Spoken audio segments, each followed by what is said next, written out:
Hey, fellow GNTers, those of us like our spirituality with a twist. So, as you can see, if you're watching the video, we're here with good friend of the show, Rory Hiltbrand, to discuss one of the things that we've been kind of in the flow of discussing, transformation of anger, which seems like a very timely subject.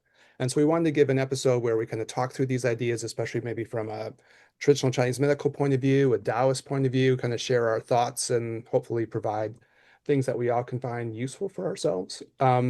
But the real inspiration for this episode started with our favorite Daniel Our favorite Daniel, and the only one, but our the favorite most one. favorite of our Daniels. And you had some inspiration for really doing this. They said it was really kind of personal. So we like to do personal. So, I think we'll start with that way of talking about it. So Yeah, yeah. Rory, as always, thanks for joining us. Eric, thanks for being here. Audience, thanks thanks, for Rory. tuning in. As always, do the things that people ask you to do because it helps us out. We are trying to get seen as much as possible as everybody else is. So, like, comment, subscribe, share. All those things are definitely helpful for our work, and they cost you absolutely nothing, which is our favorite price in the world, free 99. Thanks in advance for doing all that. So, for those who are keeping up, this is kind of a continuation with what we had started last week, which is a discussion on the wood phase in Chinese medicine, the liver, the gallbladder, anger, frustration, all kind of put to the background of like the emotional plague, Wilhelm Reich's work on, society's, I don't know, madness, if you want to call this. And so we had kind of started the first half of our discussion on anger because anger, frustration is such a large emotion that I think a lot of people feel, right? Eric, what's the line from or Rory, you can give it to the line from the Neijing that they say about liver and our patients? In Adults Treat the Liver is one of That the really famous ones. Yeah, yeah. Which we've talked Yeah. about many times before, but I think amongst many interpretations of that line is the inherent irritability or frustration, lack of expression, observation that the sort of ancients had thousands of years ago when describing their adult patients. And that is something that should be treated so much so that they wrote it down. And it's been passed forward when they wrote very few things down, but they wrote that one down. So, you know, in describing this, I think we wanted to do a couple things, or I wanted to do a couple things. One, come at this from the perspective of, I wanted Rory's perspective in particular from kind of his like Taoist viewpoint. I wanted Eric's perspective in particular from, his clinical and teaching tradition, because Eric, you could speak for yourself on this, and Rory, because you guys both do a little bit more teaching than I do. Eric teaches far more in the university system. Rory is doing a lot of continuing education and things like this. But when you're learning something, there's a phase of observation. And Eric, I talked about this on our retreat. Shout outs to those people who were there on retreat with us in March. Thank you for coming. But when you're in a state of learning, your nervous system is kind of a little bit like not sure exactly how to react. So you're kind of in a little bit of a fight or flight. And so there tends to be a tendency for students in particular to be a little on edge, right? Because they're taking in new information that could be challenging to things that they held previously. They're sort of in a transformational process. You can't really express, you have to kind of just take in and then break it down and go forth from there. So, from a teacher's perspective, I wanted to ask you guys that part. And then the last part I wanted to talk about was just as a human being, as a human male living in our culture at this particular time in history when tensions seem like they're probably as high as they've been since, I'm not sure because I wasn't alive for that long, but they're very high to say the least. So these are the places that I wanted to go. And before we go to any of those spots, I wanted to give either of you the moment to say anything before as an elongation of my preamble. You want to jump in on that, Rory? You want me to do that one first?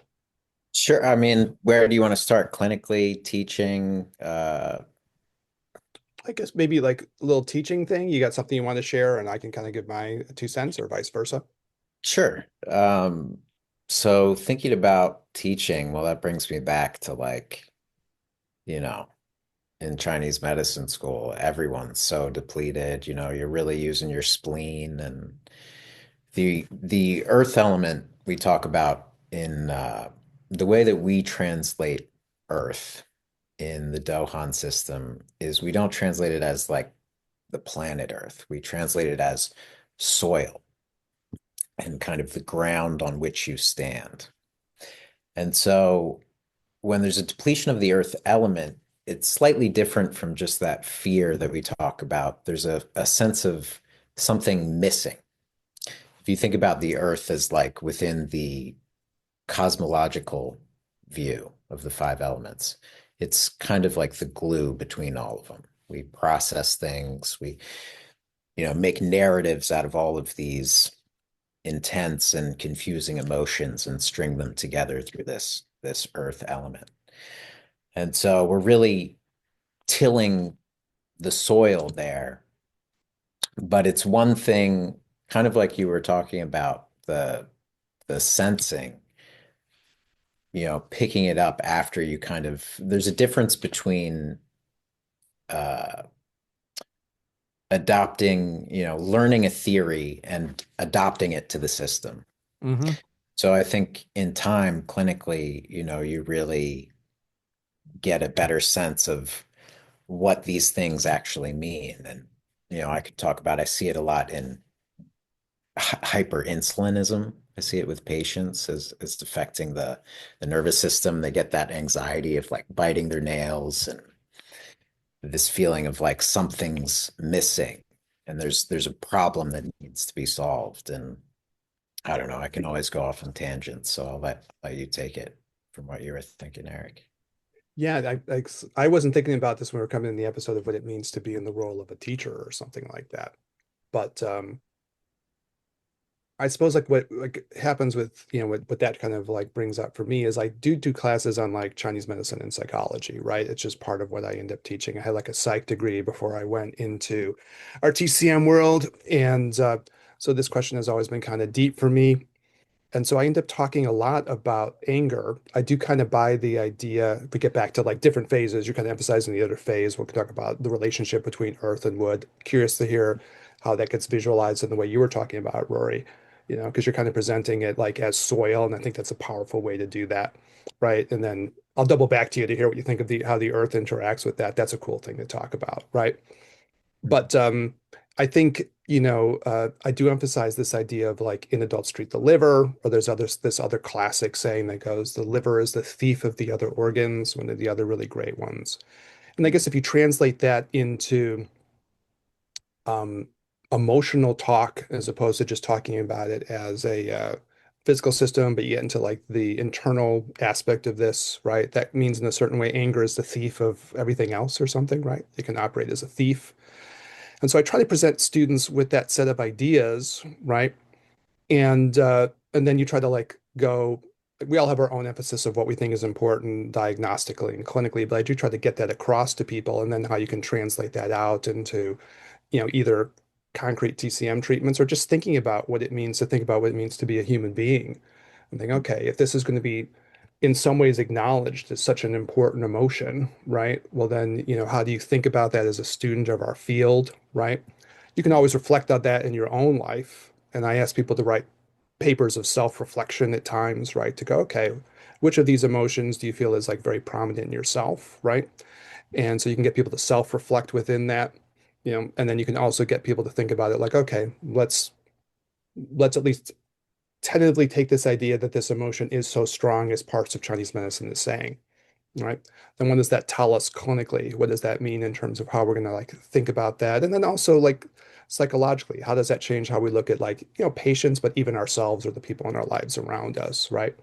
If this Mhm. thing is such a powerful and potentially detrimental emotion. I had a little bit kind of we talked about it last episode, but you and I haven't talked about this, Rory. But I started off doing Zen. That was kind of my intro into this, and I had a Zen school that was like very Taoist oriented too. So I got kind of this combination of these two worlds. But certainly anger was considered to be one of the really potentially damaging emotions. So Mhm. that made sense to me when I heard these Chinese medical quotes. I hadn't heard those when I was a Zen student, but it was talked about in the Zen world, right? Mhm. And I bought in on the idea, like, yeah, I could see that because I already had the introduction through my Zen thing. Like, this is a very important thing to focus in on. Mhm. Yeah. I know what you think because you're presenting it as soil. Do you want to talk a little bit about how you think the relationship between the wood and the soil then goes and your way of framing things and your system? Is that Sure. an interesting subject for you?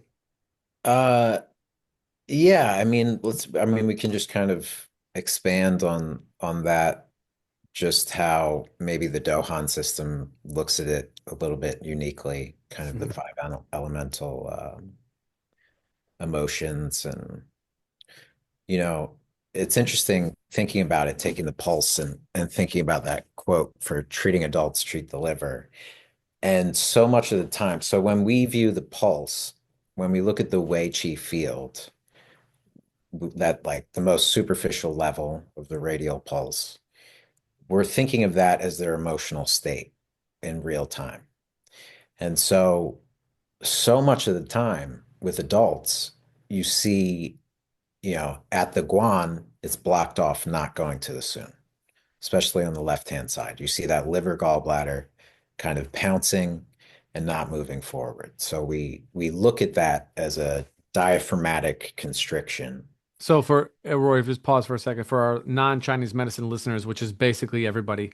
Um, on in just just just to tell people. So when people go to the doctor, which less people are going to the doctor these days because there's not as much healthcare happening for people.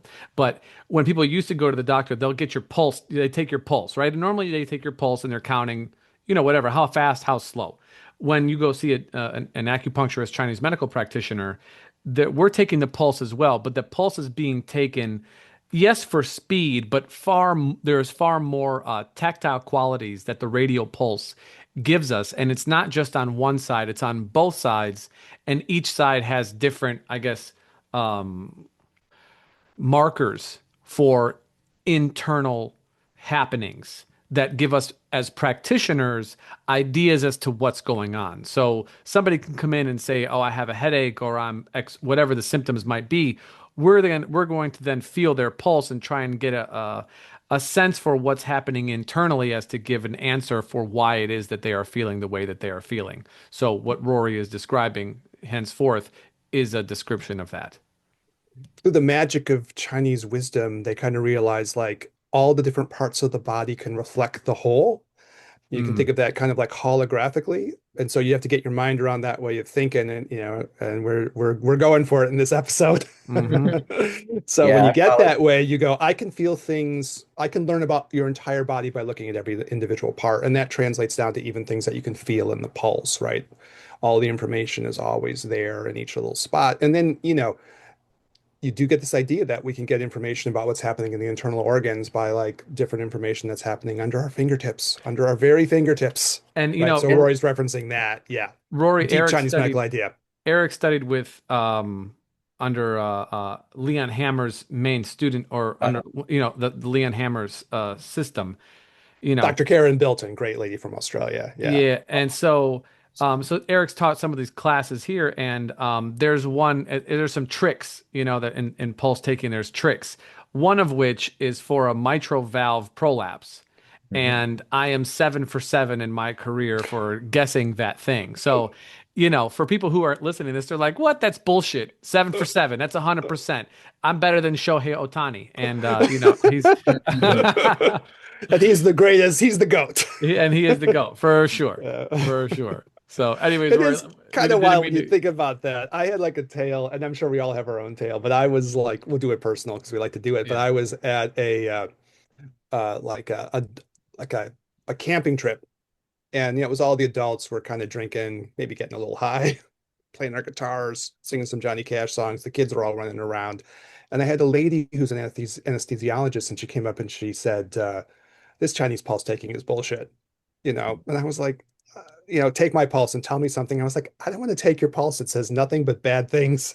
It's not designed to like, reading your palm and Yeah, Yeah. telling yeah, you about your yes. love life. It's like gonna tell you stuff that's wrong with your body. Yeah. And she Yeah. was maybe, I didn't realize, maybe a little bit of an ornery drinker. So she was insistent, and I went, okay, fine. And there's again, Daniel was talking about pulse taking tricks and techniques. And there's one that I know it comes a little bit more through like Jeffrey Yuen, Master Yuen, another figure in our field. And so I was taking the pulse, and you feel under your ring finger on the right wrist, and there could be indications of risk for like cancer. Mhm. And she had it, and I kind of froze in the moment, and like my semi-inebriated state. And I was like, oh, Jesus, I don't want to have to talk with her about this. But she looked at me very insistently. And then she said, well, what is it? And I said, well, you got this thing that could potentially indicate risk for cancer. What do you want me to say? And then she thought for a moment and she said, yeah, I'm getting these recurrent melanomas. And I said, yeah, like that, you know. Yeah. Yeah. And then she thought for a moment or two. And then she said, ah, this is still bullshit, and like stormed away. Yeah. And I was like, you can't, that's being a TCM doctor sometimes in the world, right? Yeah. No Yeah. matter what you say. Anyways, a little fun stuff to share on that kind of, she's okay Well, to the present day, but you can tell there's a power in this, and that's what Rory was talking about. So, yeah, there's a reason we say, I got my finger on the pulse of something. It mm, really is yeah. some incredible, and that's with the tradition I came from. That's what got me into Chinese medicine was I watched Master Sung take someone's pulse and read out their entire life story from it. They had some genetic predisposition, they had a trauma at a certain age, you know, even cases like that too, where they didn't believe it and, you know, spelled it out. And so, yeah, and I have a bad habit of I tend to forget about the audience and I just speak to the people that I'm speaking to and things like this. So, yeah, Yeah, it's all definitely good. a canary in the coal mine for so I'll try and keep it less technical. What I was trying to say was just reiterate clinically, we definitely see that, adults often their hearts are kind of closed off because they're blocked off Hmm. they have anger and resentment. Hmm. Hmm. And so just to get back to the 101 of the Dohan system, we don't when we learned like we would sit around maybe we would talk about the liver and so we talk about liver pathology, different treatment protocols, and then different herbal prescriptions. And so when we think about the organs, like for instance, when we talked about the heart, we were told, we learned the emotions of the elements in the context of yin and yang. So we were told to think about the heart as a sadness detector. Mm. When we learned about the kidneys, we were told to think about the kidneys as a fear detector. So why is the kidneys, associated with fear, but it's also our jur, our driving force that propels us into life? How is this petrifying force and this driving force the same? And it's because these opposites always go together. That's, fundamental Taoism, yin and yang theory is that yin and yang aren't two separate things. They're two parts of one thing. And so the heart, love songs are sad tones. We use them to evoke them. So within our medicine, we do things like futsa or lacquer, different poisons in order to increase health. Or in the Doan system, certain points for stopping bleeding can also start bleeding. Uh, we can use the same point that's used to clear heat to put heat in. It's effective both ways. And so when we think about anger is interesting because it's associated with the gallbladder and Shaoyang. And so when we had last spoke, I think I had shared with you some of this perspective of Shaoyang Qi being this ministerial fire, which we think of as being an analog of traditions like, Tumo or Shakti, basically this higher dimensional psychic fire, as Hmm. opposed to the imperial fire that begins in contact with the ground on kidney one, which we think of as our earthly fire. So when we were taught that when we felt anger and it was inescapable, we should be grateful for our anger. So when someone pisses you off, and this is much easier said than done, but it's far better than falling into this deeply grooved pattern of returning back again to the soil, of it moving just laterally and controlling, going to the control element. So if you can move it into Shaoyang Qi, it will also move forward in the generating cycle into the heart. The anger becomes passion instead of just moving into the earth. And then the earth will divide it into both resentment, a narrative of resentment. I've been victimized, and also self-righteousness, with that victimhood, there's also a sense of redress that, a call to action that needs to be done. If there's not enough energy, the anger will move backwards into a insecurity into the kidney. So there'll be a Mm, reversal backwards. So it reverses the generating cycle. So that's what we were always told to do was basically, it's almost like the dark side of the force, Mm, using anger in order to increase that. mm, And in the same way, I talked about that the Shaoyang we talk of as subjective heat instead of objective heat of Shaoyin. mm, mm-hmm. So Shaoyang, psychic fire, there's a big difference, and we could get into the weeds on this, but I think it's also a little too technical. But there's a big difference between caloric energy, a unit of thermal heat, and neuron energy. And so, mm, that feeling of when you get so pissed off with rage, the Yeah. Libion rises, you feel hot, but it won't measure on a thermometer. That's this subjective heat that we feel. mm, yeah. So when we feel that, we need to move it up. We need to have gratitude, which moves it up, becomes passion. And that's like a lot of life force there. You think about, a lot of movies, a lot of action movies, it's all about, vengeance and Mm, revenge and mm-hmm. passion. Um, and even think about some of the greatest, we were talking a little bit about sports. Think about, I was watching a Michael Jordan documentary, The Last Dance. Did you guys see that? Yeah, I watched it Yeah. during the pandemic. Yeah. It's Yeah. it's a heck of a thing. He's the Uh, show for those who don't know who Michael Jordan is. He's the Shohei Ohtani of basketball. Yeah. I actually don't follow baseball too much, but so I'm a little behind on the dark on that one. But in that documentary, he people talk about like I played this game with him and he came up to me and he would make up fictional, totally fabricated stories of how people wronged him Yeah. in order to have more energy to go and passion to play these games. And so that's a case of him really using this. And you see it in a lot of like some of the greats, you can see this same pattern of using this, dark side of the force, I'll call it, using anger in a way that you're channeling it instead of it becoming self-destructive into the earth element, victimhood, all that. Kind of awesome because I kind of wrote it down for my notes. I was thinking about what might we be talking about in this, and I was thinking about my son, Hmm. who is now 13. And I remember we had conversations about I taught him the emotions in the five phases, from a TCM point of view. I said, okay, here's your emotions.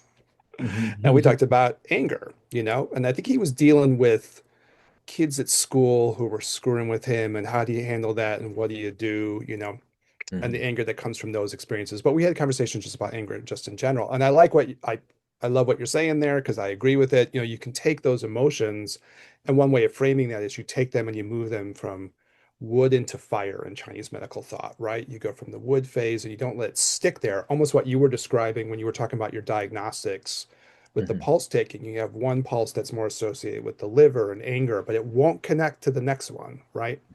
Yeah, It won't exactly. connect into the heart. And the positive attributes of the heart is sort of passion, creativity, or you can say joy, right? Or if you want to get really into the tantra of it, Jin and Tantra is our podcast, the bliss of things. So if things get stuck in that wood phase, okay, not so good. But if you can figure out a way to translate those into the joy Hmm. of the heart. And I was trying to tell him that that's what you have to learn how to do. You can't let it get stuck here. You have to let it go through into this more beautiful place, right? The passion, and those kinds of feelings, and joy too. One of my mentors, Master Wang, Dr. Shengli Wang, made a big deal about this too. He talked Hmm. about like this idea of transmitting the emotions into joy, right? Hmm. We can do that with anger. There's a kind of classic Chinese medical saying that also goes, joy is the antidote to all the negative emotions, right?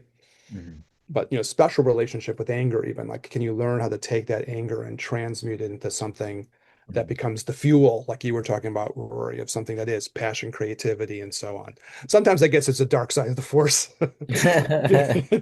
If you're like a great athlete, they kind of use that. And I think they kind of know on some level they're playing psychological games with themselves and with others, and a lot Yeah. of times at the end, everyone will like give each other a hug and a tap on the behind when the game is over and everyone Mm. walks away. Mhm. But it's a creative use of those emotions, you could say, right? And that's Tantra and Taoism and these things too. Yeah. Well, Eric, we were discussing last time about the aspect of benevolence in the wood Mhm. phase, and just like Rory, what makes me think about this is Rory was talking about the sort of seeming dichotomy between in the water phase, which is fear on one hand, but then will, drive, push on the other hand, as being the total opposites in that particular phase. And so on one hand, you have anger, and then you have benevolence. And anger almost inherently gives rise to what Rory was talking about, like revenge. These kind of like actions that are, I don't want to say tainted, but highly influenced by retribution for doing, being the, transforming the victim to the victimizer, which is in a sense of empowerment, even if it's just mental. Even if you just think of have revenge thoughts, it's still moving that cycle laterally as opposed to continuing the same cycle.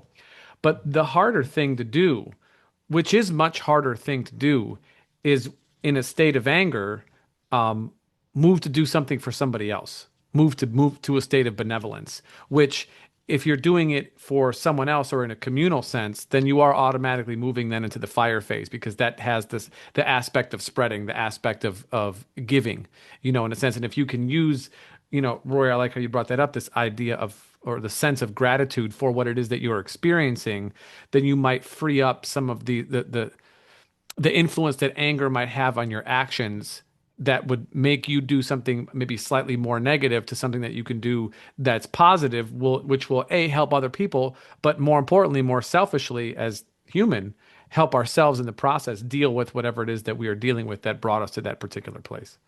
Mhm. Mhm.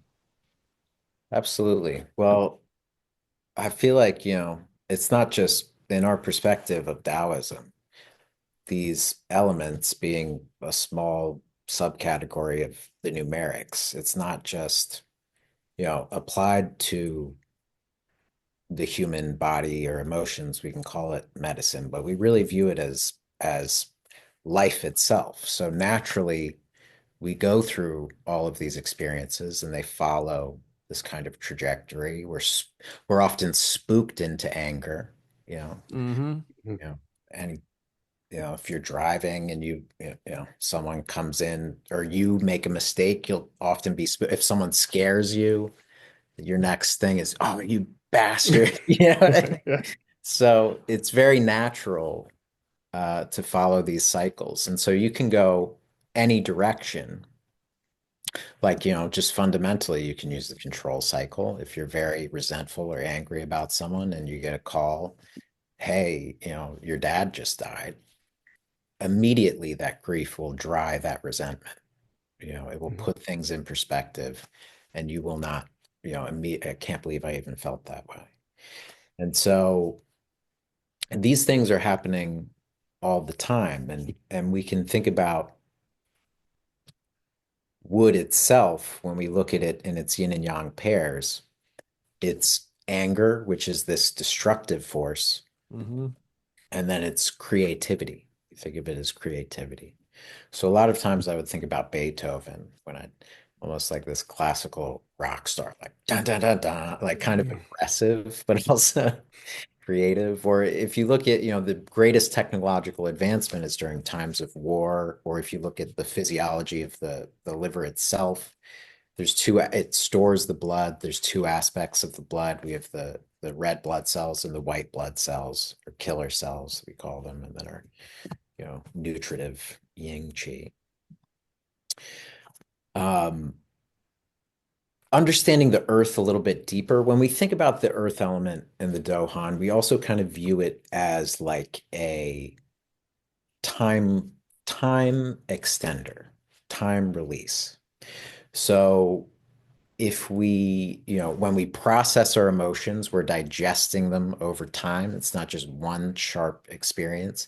If I want to kind of soften the energetics of a formula and release that therapeutic signature over time, I'll add like Gansao to the formula, which is licorice. licorice to a formula, which is earth element you could think of. And so if you notice, if you are very resistant to anger and you're thinking, then obviously you have this narrative of, oh, anger is bad, and you're struggling with all of these internal conflicts of anger going on. So you're moving into that earth element, your diaphragm's blocked off. There's a wall to protect your heart from that pathogenic chi, pathogenic stress. And so it actually, if you're okay with being angry, it doesn't last very long. It's when you really are, you can't stand being angry and you can't stand that you've made me angry, then, it will last much longer. Hey, Rory, 1 second, because your screen is making me angry right now. So we're going to pause Yeah. just for one moment. All right. So, Maybe Rory, I just have to say something about the Beethoven thing. I can't let that go yeah, because he really was a really aggressive piano player. yeah, yeah, And I saw The Who recently with my son, smashing the instruments, you know. I heard the story. I love music too, and he would sometimes leave like the piano in tatters. I didn't So know he that, was but like I can original imagine. punk Yeah. before it was, but like Yeah. apparently he beat the Wow. shit out of the piano to the point where he'd be like, it's not obvious this thing is playable afterwards. Yeah, And you can and it was hear like it. really powerful. So even like physically he would do that, and but that creative power that he directed through that. And if I could just add say one other thing, because it's so funny because I think we had a lot of the same thoughts or Uh-huh. would produce the same thoughts because I was thinking about we talk about like ways in which energies can kind of relate to one another, and you kind of brought up this idea of like what we'll call metal, right? Uh-huh. Associated physically with the lung, and how that can interact with anger. And you talked about sadness and grief. You hear, oh my God, something bad happened to someone that maybe I had these bad feelings about, and that all just dissipates so clearly and so quickly, right? I'm kind of interested in the virtues of these phases. There's lots of systems for the way we talk about it in the Chinese medical world and the Taoist world, but I tend to associate metal with things of fairness, you know, Yeah, just justice and fairness. yeah. And, again, different associations for different people, and it's all good. But if you go to that one, that's sometimes a way of dealing with anger too. If you put Mhm. yourself in the spot of going, okay, well, let me really think through this. Like, what's just and fair in this, or whatever words we want to use for that. And sometimes that can help control the anger too, because you realize, oh man, in the heat of the moment of that anger, I really felt like I was right. Anger Mhm. has that quality to it, right? Hmm. And then in the moment where you take a step back and you go, well, let me like see if I can control this. And a lot of times we'll do this even, you don't have to know Chinese medicine even sometimes to do these kinds of things. You start thinking, okay, what was really happening here? Is what I'm saying really fair and just, the way I'm thinking about it. And you can walk away and realize, oh no, it really wasn't. And then that kind of calms you down in its own way. Anyways, I just wanted to throw that out. I thought it was really great because a lot of the same ideas were coming through. We have nuances of how we think about it, but even though I Yeah. was jotting down my notes, I was like, oh, same things, and you're bringing up all the same stuff too. So it's kind of Yeah. brilliant. Yeah. Yeah. It's great to cross-pollinate. You're kind of making me think about just in being on opposite sides of that chart. Kind of, I mean, we have yin and yang in every direction, but there's almost like an astringing, tensing up quality to anger. And Yeah. when you get angry, your diaphragm constricts. Mm. You'll feel that constriction blocking off that energy from the heart. Often it will, especially if it's moving into the spleen. Um, but in the lung, especially like that grief, just, even knowing people close to me who've died recently, there's such a spaciousness in sitting in that grief. There's a stillness and spaciousness that's very contrary, oppositional to that astringent, tight, holding on control energy of anger. Now I'm thinking of there's an old uh, anecdote, parable, whatever you want to call it, from that the Dohan have been telling for hundreds of years from master to student. This is one of the first stories I heard to help me wrap my mind around the importance of yin and yang in physiology and Chinese medicine is when you die, if someone dies, if you cut them open immediately and you take out the liver will have like a slightly green hue, a fresh liver. You'll see some of that bile kind of shining, shiny, metallic kind of greenness to it. So it's exhibiting that color of that energetic. You cut out the lung, you take the lung. If you both put them in water, the liver will sink and the lung will float. And so, as Taoists, it would be so satisfying if they matched, if the liver would float and the lung would sink. But if you wait 3 days, suddenly the liver floats to the surface and the lung sinks. So after this period of time, once there's decaying of the cells and there's death of that energetic, it exhibits that opposite force. Hmm. And so the moral of the story is that all of these organs, all of, the internal struggle of oppositional forces is in fact the state of living. And I know you're into physics too. It's kind of like you know, the I'm spacing on the name now, but in Hawking, Almost like a supersymmetry, right? You need like yeah, complementary opposite forces, right? That's yeah, just how nature works, right? exactly. I was thinking of a Yeah. specific example from quantum field theory of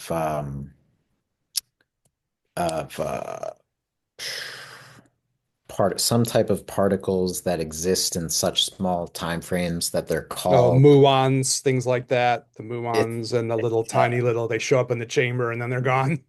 not just muons. I'm talking these pairs of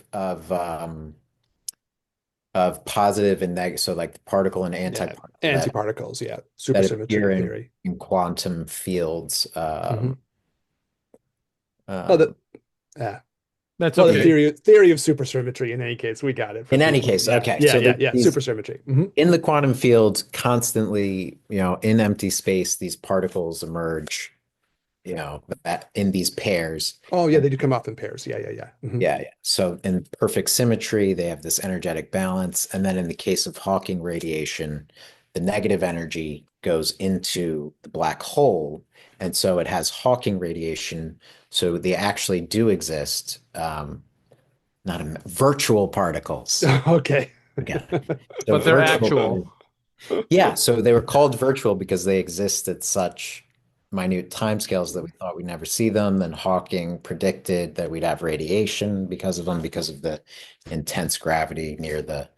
So, I mean, that's just to say that it's not, it's also the very structure of this, life itself is, you can look to, yeah, supersymmetry. Reminds me a little bit, we're all riffing on it, but it reminds me a little bit of like sometimes in the Tibetan tantric world, you have this idea of Dzogchen, Okay. which is No. like great Everything. perfection, you know, great perfection. And it's kind of the idea like all these things are going to exist on some level, right? And so these, what we could sometimes say would be the negative emotions, if we get to the emotional part of it, are like inevitable.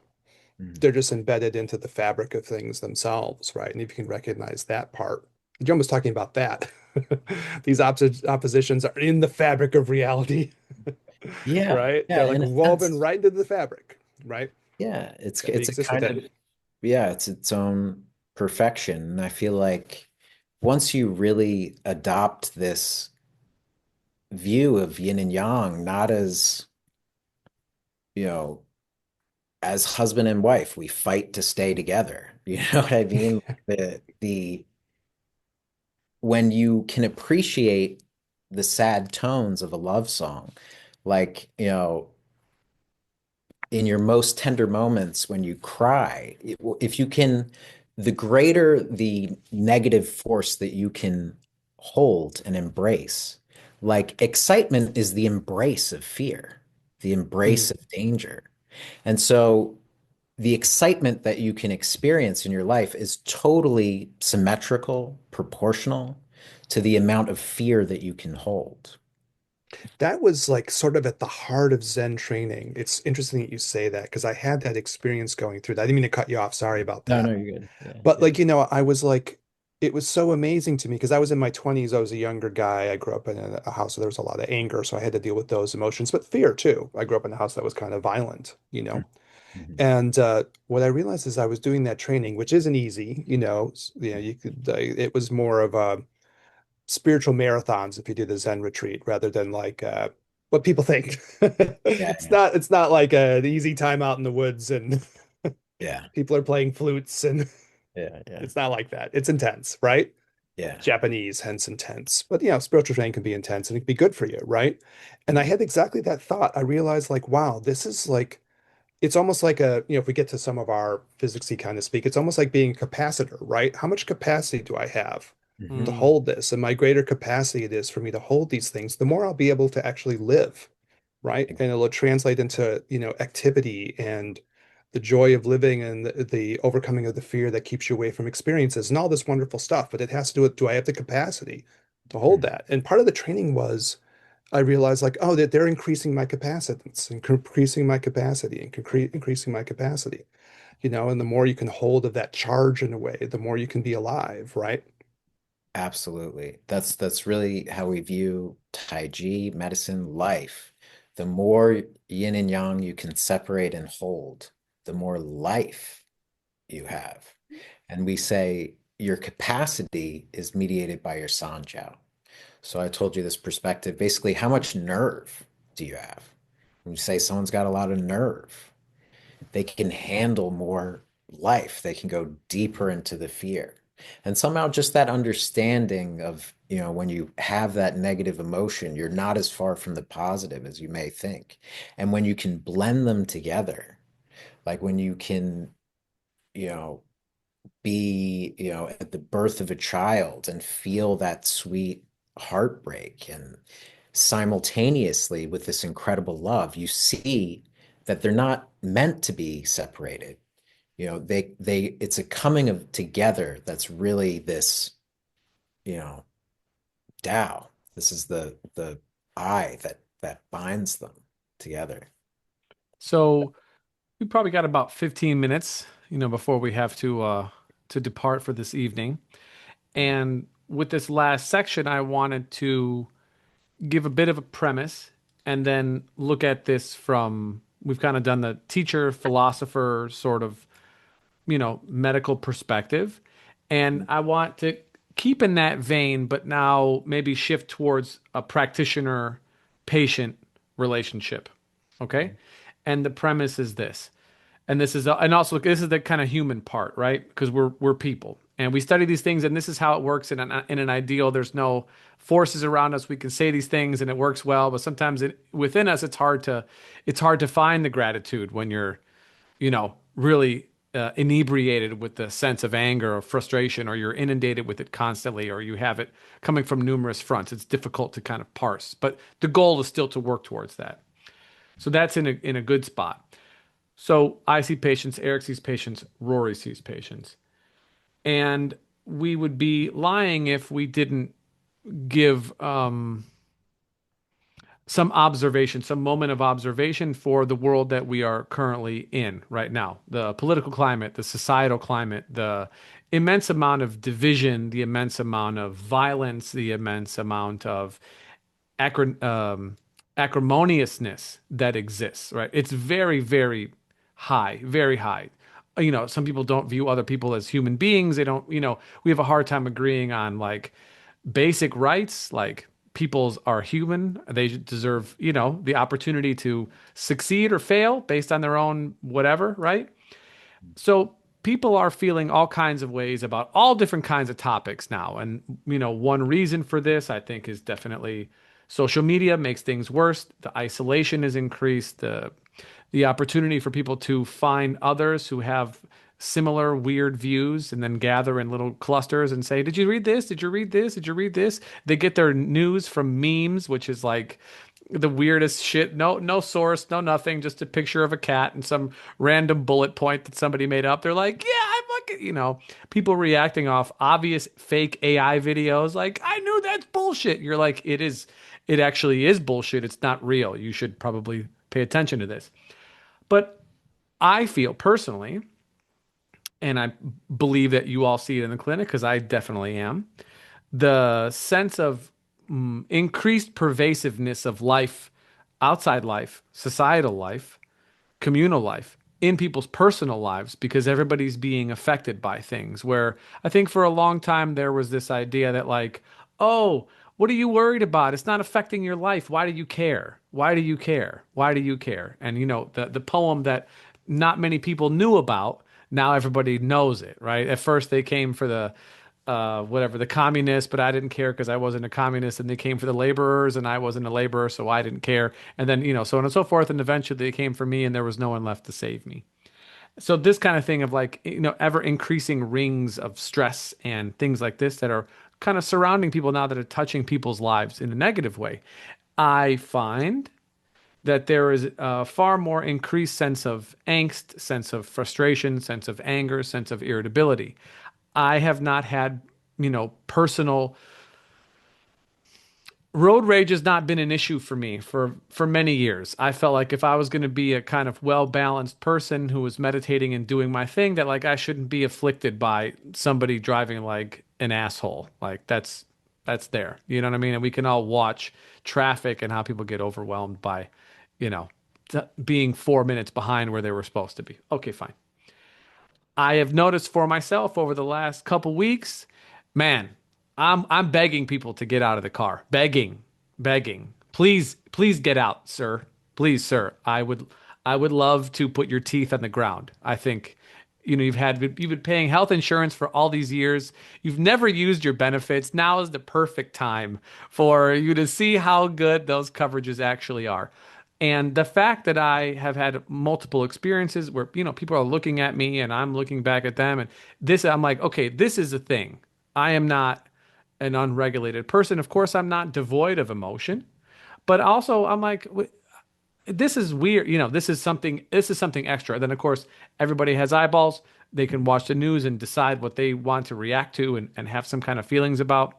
So I wanted to ask your guys' thoughts with our last, 10, 15 minutes here, based on this premise, on how you are, if you are seeing this in your clinical practice slash personal life, whatever you want to choose to discuss, as, for value for those who are listening, as to say, yes, I see this, or no, I don't. And then if I do, what can I glean from what I'm seeing, and how do I help people who are coming to me for guidance, being a human, being a male in this society, and trying to navigate all these difficult waters that, are representative of other cultures in the past who have navigated it, but then also we didn't do it ourselves. So all that we have is tales and books and teachings from other people who did, and now we're trying to implement it for ourselves authentically, passionately, but also making mistakes as we do it.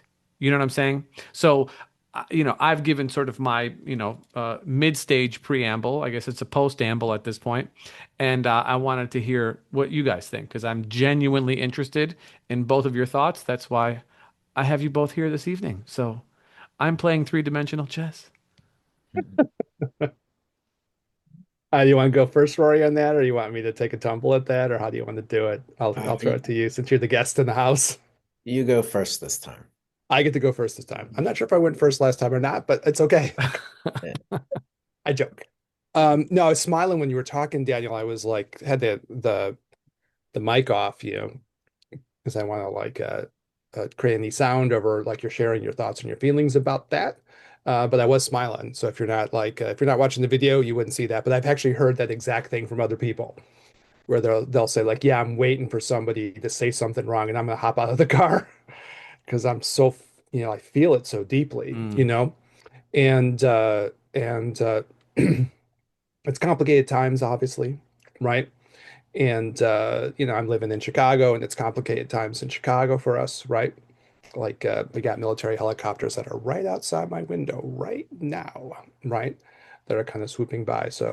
Um, uh, so yeah, it's like kind of deep as I look at it in my life where I'm seeing it. Definitely, I think I feel like I see it with just people in my personal life. I see it with people that I treat, depending on how close they are to, however things are affecting them. And then I deal with a lot of students, right?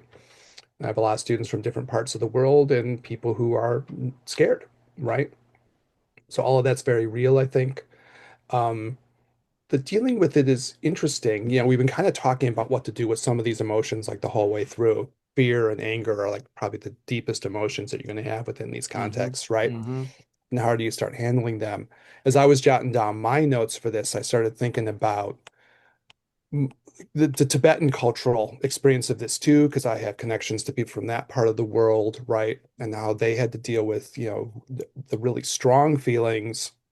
One of the stories I found to be inspiring, and I try to think about it in my better moments, was the Dalai Lama talking about his meditations around like Mao Zedong, and you're right in the midst of something, so deep happening, and he's in a position of responsibility and also like deeply interconnected. And if you all seen the movie Kundun, did you see it? The Scorsese movie about the Dalai Lama? No, so not so much. It's an amazing scene in it where the Dalai Lama is realizing like, oh, we're in real trouble. There was a sort of, I guess, a political thing that happened where they were trying to kind of like influence the Dalai Lama's brother to turn on him.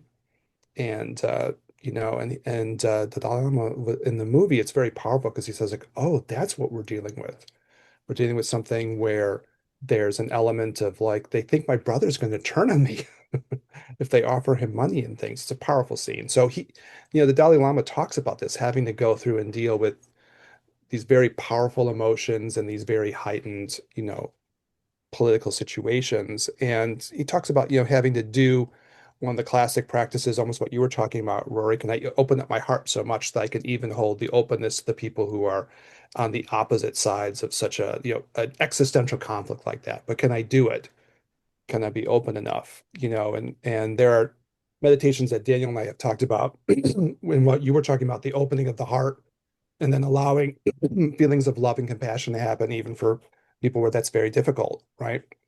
But the thing he says that's so interesting about that is that the moment you're able to do that, the first person who really benefits in the irony of things is like you. You're the one who benefits because that closing of the heart is, so non-productive for human beings. It cuts you off from so much powerful subjective possibility and love and creativity and the things that we were talking about that kind of come when that flow is able to happen more. So that's, I mean, the start of a reaction, right? In one of my classes, I try to teach this meditation to students then. I was doing this before, I've been doing it for years because it's a sort of a quintessential one. You were talking about the three parts of the body, the triple warmer idea in Chinese medicine. You can divide the torso up in these multiple parts. And if you can open up this upper part, like open up your chest and let the diaphragm move, and let that be free, it's so much easier to get into these more positive emotional states of love and creativity and joy. And, so I mean, there's meditations around this that we've worked through, but that whole idea of doing that is like so powerful. And the first person who's going to benefit from that will actually ironically be you, right? When you're able to do that, right? Even if you find yourself in conflict and opposition, even conflict and opposition that's justified, right? But still, you have to be able to find that space somehow. It's an ideal, right? That we can strive towards. Not easy, but something that's an ideal that also be ultimately is a benefit to ourselves, right? And the people around us who we love and care about. Anyways, that's some thoughts on it. It's a deep conversation, Daniel. Thanks for opening it up. It's not Mm. easy, but at least that's some thoughts. I know Mm. you have things on that too, Rory. Yeah, I love that, Eric, and I could feel not just you speaking about it, but touching into it too. Mm-hmm. There's such a power to understanding that it's not that we need love from anyone, although that's great, but in loving, you are like a great king. You can you that's where the joy is when you're loving to others. And so that's part of the pain I feel like is because the anger is so dividing and separates us and we feel so alone wronged. Um, it all just feels wrong. And so it reminded me of a really powerful experience I had in a meditation retreat, like you had said, where I went so deeply into my heart and I saw this saint's face in my heart, and it said that everyone's face is in your heart. It was like I heard my heart speak. Mm, And, I could spout platitudes at you about, this and that, but the truth of it is that it's difficult. And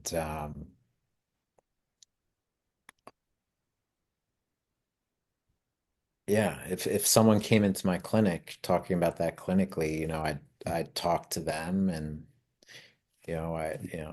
again, platitudes. But I try and be the change that I want to see in the world. And mm, I don't know what much more that I can do mm, aside from that. I'm not sure. Maybe you guys have more of that in Chicago. Maybe there's more going on. I'm in a suburb of Philadelphia. I'm closer to Lancaster, farm country. mm, So a lot of what I'm treating, like their main concerns are their physical ailments, if they have cancer or a very sick, very, very sick child, or mm-hmm, mm-hmm. and those things kind of eclipse anything else going on societally. But um, But you Some of that understand. You get some it. of that is like humane communication too. When you talk about the heart, what I've been trying to do is like even with people, like I'll have family members and I'm we haven't historically been on the same sides of some of these political divides in the country, but I am reaching out, right? And I'm trying to do it and for our conversations about the heart and openness and and things of love. I'm like reaching out and I'm being honest. I think that's fair that you have to be honest about things, but at the same time, I'm making the point of like, let's reach out, let's talk, let's connect, right? And that's Mm-hmm, another way of trying to create some healing around these things. Because I mean, it depends on where you're at in the world and how much this is like hitting close to home or something, mm-hmm, But I have my one cousin and we're not in the same sides of the political spectrum of things, but I purposely reached out to him and said, "Hey, let's start talking again," right? And part of that's honesty, emotion of the heart, be honest, be open, be authentic, right? But also be loving and caring and in the context of not letting the wood elements dominate, not to be confrontational, but to be honest and try to connect. And sometimes that's about things that are happening because I want them to know what the experiences are, that are closer to us who live in Chicago or something like that. But also it's like, we were talking about how the Bears got their ass kicked yesterday in football, or I should say on Sunday, not yesterday, Monday, it's the hangover of the Bears goes all the way into Monday when they get their asses kicked, which is not infrequent. So, other ways of trying to connect with people. Yeah. The other part that I guess that I had in the notes here, I don't know what you all think. When you get to the anger thing, it's such a powerful emotion and it can be negative, but can you direct that into proactive activity? And in the Buddhist Tantra, there's the idea of like powerful action where you're not just being stuck in it, but you do something powerful, but powerful in a way that's productive too, not in a way that's destructive. But can you direct those things? So, sometimes they'll talk about the use of like forceful activity or powerful activity that we would probably associate with the wood phase in many ways, and they do too. But you direct it in ways that are not destructive. You're directing it in ways that are trying to be proactive, And I think I'm trying to do that, and I think I'm trying to talk with other people about doing that, you know. And and it does happen with students, where we'll talk about this too, and like, can we have constructive conversation around these things? And I think it's helping, in whatever ways it can help, you know. Mm. I'm kind Yeah. of a big one of the things we hit on in some of our episodes before was to communicate. And even if you have a diversity of ideas and you have dissent, just hearing someone else say something like, okay, let's talk this through and we don't have to argue about it, but you just hear a different opinion and it can start to crack. It's part of social psychology too, right? And maybe we can like through our communication, that's what we're hoping to do through the podcast, through the communication, it starts to create little reverberations of people feeling, okay, let's talk. And maybe our minds can change and grow just through that experience of talking, like we did in this very episode.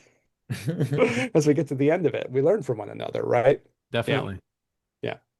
Definitely. Rory, you got any last party shots?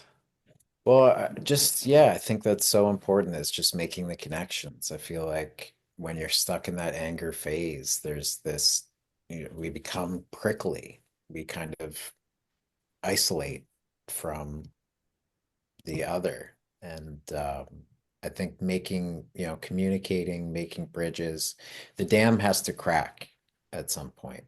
And so moving into that vulnerability, moving into the hurt instead of the aggression is, I think, so powerful too. Just really feeling the hurt of the situation and, you know, holding that out to someone. Mm, Can because when you talk to someone, you can really, if you can really connect from there instead of, making someone wrong. I'm thinking in my own relationships, if you feel like you've been wronged, sometimes you isolate and you become prickly and you become short with the person. But really what you want is to connect, and you're holding yourself in that energetic. And sometimes it just takes, even just a touch on the shoulder, some type of energetic connection. Any advances towards that, I think, is a big step for the floodgates to open.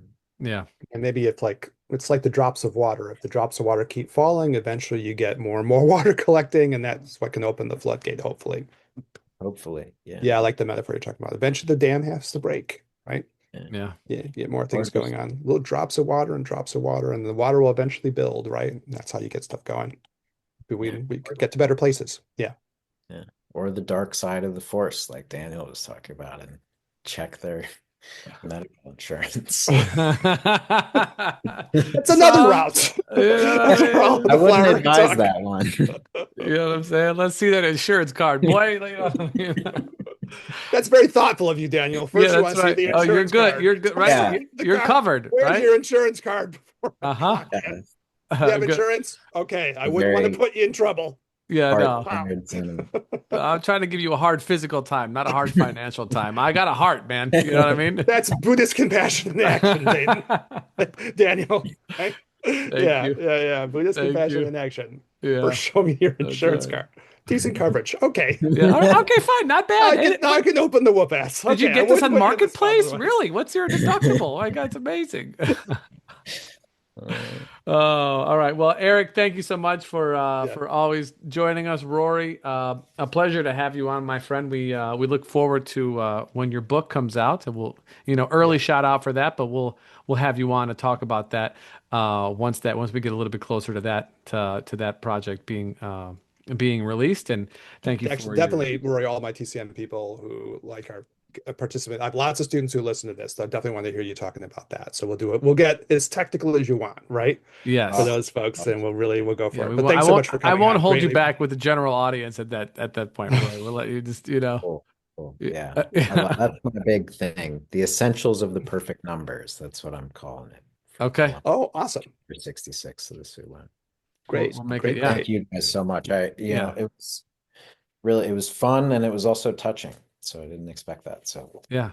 Awesome. Thank you Well, for coming on, Rory. Greatly thanks so appreciate much, it. audience. Thanks for tuning in. If you want to get a hold of us or Rory, please feel free to hit us up at ginandtantra@gmail.com. Leave a comment in the YouTube section or somewhere else, wherever you might be listening to this, Apple Podcast or whatever, Messenger Pigeon or some shit. Also, we're on the gram at the Gin and Tantra Podcast. And Rory at Four Mountains Clinic. If you happen to be local to the Philadelphia suburbs area, please feel free to seek out the services of one Dr. Rory Hiltbrand. He's a fantastic practitioner and has a very lovely clinic. And yeah, thanks for coming on, everybody. I appreciate you guys. For Eric and Rory, this is Daniel. We'll catch everybody on the next one. Peace.